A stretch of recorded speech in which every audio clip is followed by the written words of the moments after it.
I thought social media was for kids.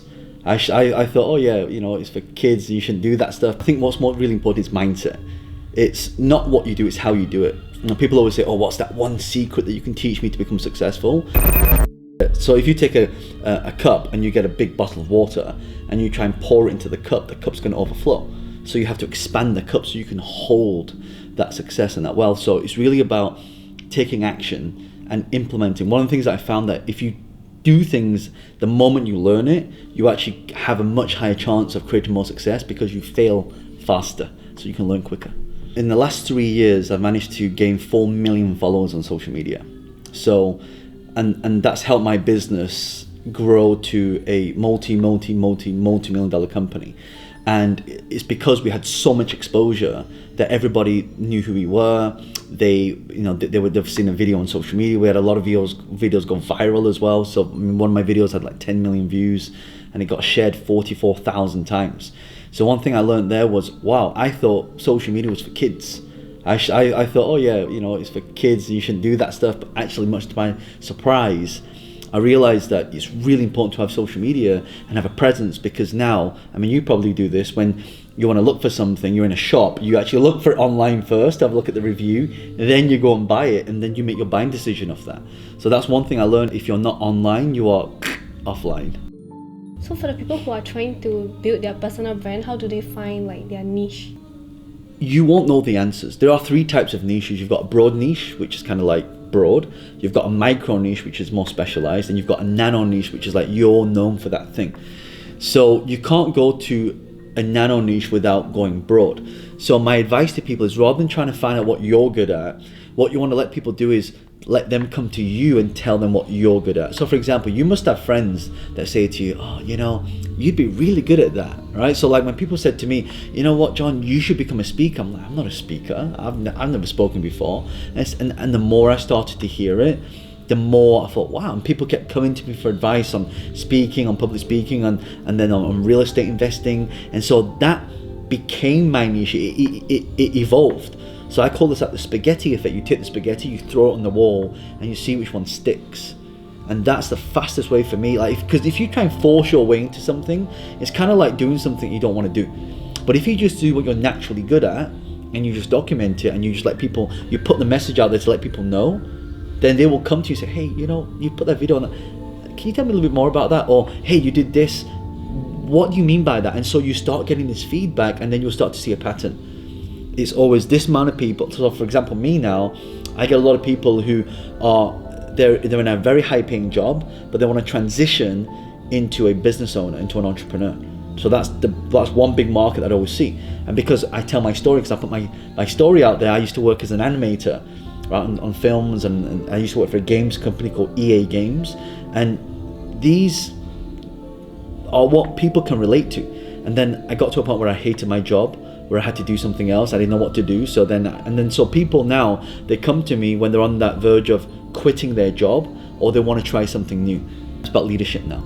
The influence technique is not to influence someone to do things that they don't want to do. You want to influence people with potential to growth, and that's the key. So I'll have people in my organization who's been there for a long time than some other people, and some other people say, well, this person got this and I didn't get this and I've been here longer. Well, what I'm looking for is I'm looking for potential of growth and to nurture talent.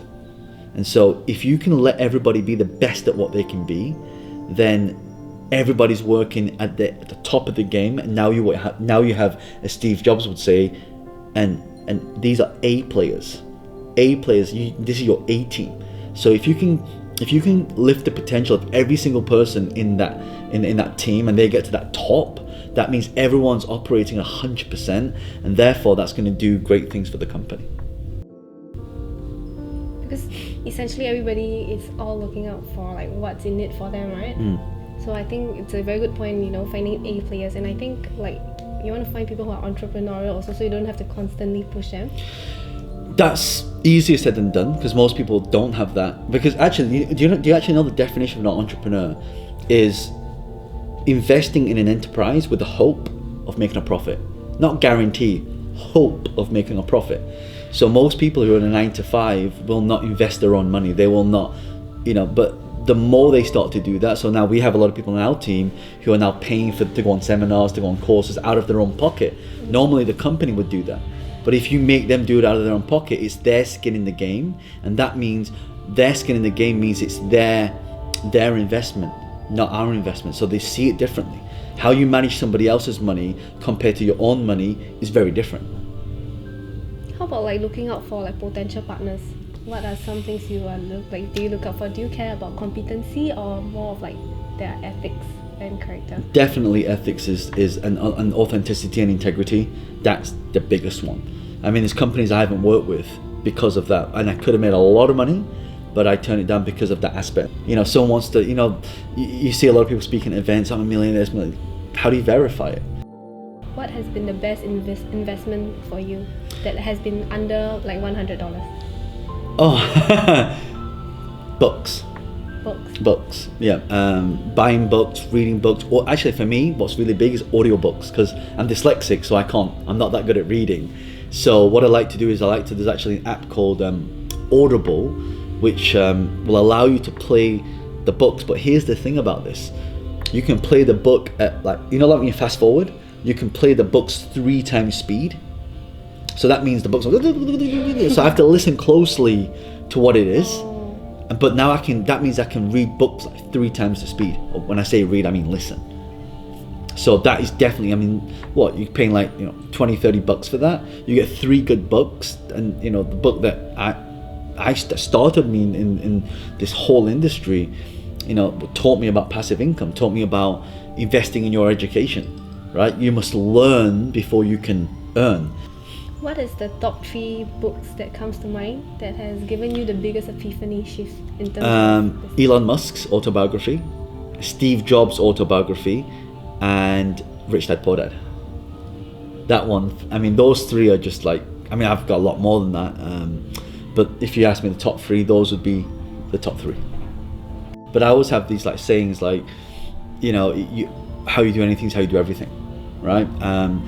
Marketing is targeting. You must learn before you earn. You must always add value to other people's lives before you can get value in your life. One of my big philosophies, if people watching this and they want to earn more money and they're not earning the money that they want, it's because they're not helping enough other people make money, right? And they always say that the size of your bank account is in direct proportion to the size of the problem that you're solving. So if you solve a big problem, you're going to get paid big money. Look at Jeff Bezos. You probably bought something from Amazon, right? People watching, you probably bought something from Amazon. That's why it's a $1 trillion company, because he's solving a big problem. And the last question would be, maybe you can look in the frame over here. Sure. What is one piece of $1 billion or $1 million advice you'd give to all the young entrepreneurs out there? So if you're watching this and you're a young entrepreneur and you've got a limited amount of money and you say, where shall I put the money? The best thing you can do with that money right now is to find a mentor and find a coach, because you don't want to you don't want to have to walk the path yourself. The definition of a mentor is someone who's already walked the path that you're about to walk down, and that person's been, he's gone through the whole journey. So you don't want to make those mistakes, because time is your biggest asset, and by having a mentor, that person will help shortcut your process. When I say a mentor, I mean someone who you can learn from, someone who you can get advice from, someone when you're hitting that roadblock, you call them up and you say, hey, I got this problem, how to overcome it. So it's super important to, with the limited money that people have, is to find someone who's already, like, if I want to get in shape, I'm going to go to a personal trainer, right? I'm not going to go to someone who's overweight and say, tell me how to get a 6-pack, right? So if I want results, I need accountability.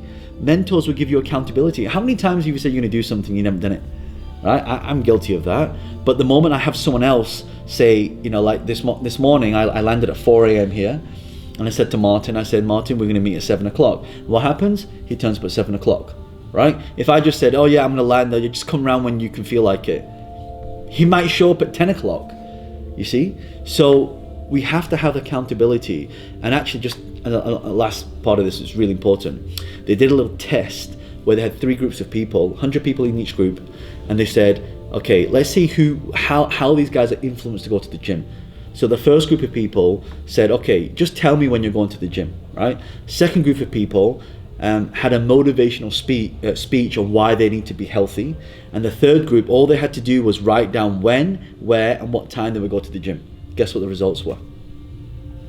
Group number 1, out of the 100, 38% went to the gym.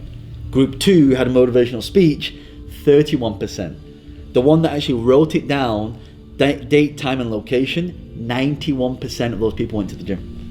So what does that tell you? That tells you that you must write down what you're going to do, find a mentor to help you execute and implement, and that's how you get results.